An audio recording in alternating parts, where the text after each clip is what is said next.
So start with your own journey. Let people lead you. Number 3, live life together. This is my big word in this season of my life. I'm capitalizing it every time I write it.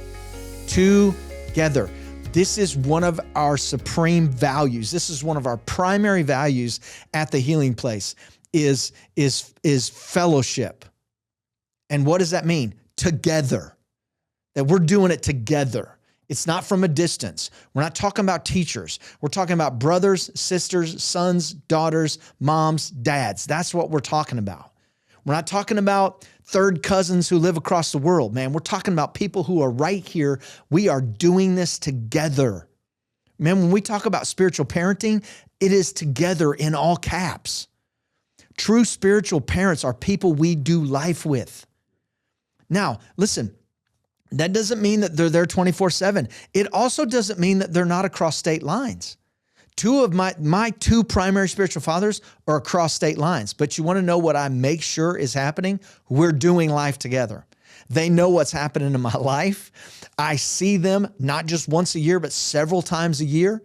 I make sure that if they're not coming here, that if I'm within 2 or 3 hours of them and I have the time, I make sure that I drive to wherever they are, or if I have a long layover, I get in an Uber and I find them and I hug their neck and I let them kiss me on the cheek and I tell them how much I honor them and I love them. I get back in the car and I get on the road. Listen, that is not a waste to me. That is not spending time. That is investing time. They're with us for the good and the bad. They walk with us through the issues of our own hearts, not even the hearts of other people that have hurt us, our own hearts. We want to talk about how everybody else hurts us, but what about the issues of our own hearts? Man, we got to have some parents. Listen, one of the most critical mistakes you can make is to trust the issues of your own hearts to your brothers and sisters. Because they have some of the same issues in their own hearts that they've not taken care of either. And they can't help you. Only mothers and fathers can do that because they've already taken care of the issues of their own hearts. They've already walked that journey. Listen, they are there in tragedy or triumph together with you. They are there. They pray. They contend. They stand in the gap for you when nobody else will. Listen, my spiritual parents, in many ways, you know, like Bishop David Thomas and Pastor Kathy, I get text messages. I get phone calls. I text. All that. We have group texts with me, Tanya, them. I have group texts with Bishop and Pastor Kathy and myself, and they will send things to Tanya, and they are never far away. Never far away. In tragedy or triumph, they're there. They pray. They contend. And here's the cool thing. On my birthday, they could have just sent me a text. They sent me an audio file, 2 minutes and 17 seconds. Happy birthday in unison, the two of them. We are so proud of you. We didn't want to just leave you a text message. We wanted you to hear our voices. And then I hear Pastor Kathy in the background. I am so proud of you. We love you so much. I love you so much. Pastor Kathy has a prophetic gift and my prophetic gift and her prophetic gift. And the mom in her just sees that in me and that I'm different. I'm just different. I'm a little different. And she'll always tell me that beard, that's just a part of who you are. That's just a part of who you are. It looks great. You know, what is God telling you? She always wants to know, what is God telling you? What is God telling you? And when I begin to tell her what God's telling me, she never stops me. Oh, well, this is what God's telling me. She's like, no. Tell me more. Tell me more.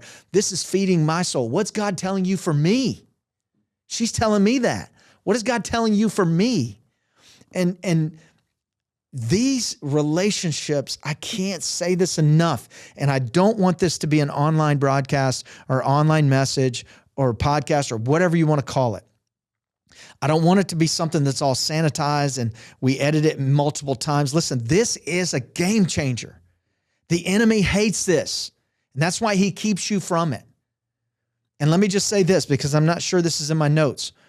A true spiritual mom and dad will never take their own place in your life. That's an illegitimate parent. They will never come to you and say, I'm your spiritual father or mother. Nope, that's not a spiritual parent. Nope. They don't take their place in your life. You invite them into your life. And you invite them not just because you dig them or I just want to be like them when I'm older. No. You watch them and you have seen a life well lived of character and integrity and honor and the fruit of the Holy Ghost.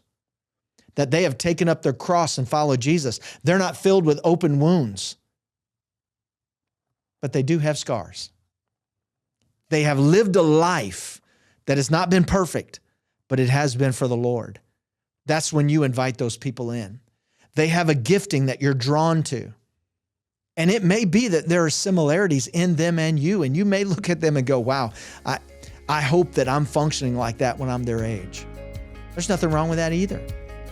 And maybe that is a person, but you invite them in, and it's always together. Together. Number 4.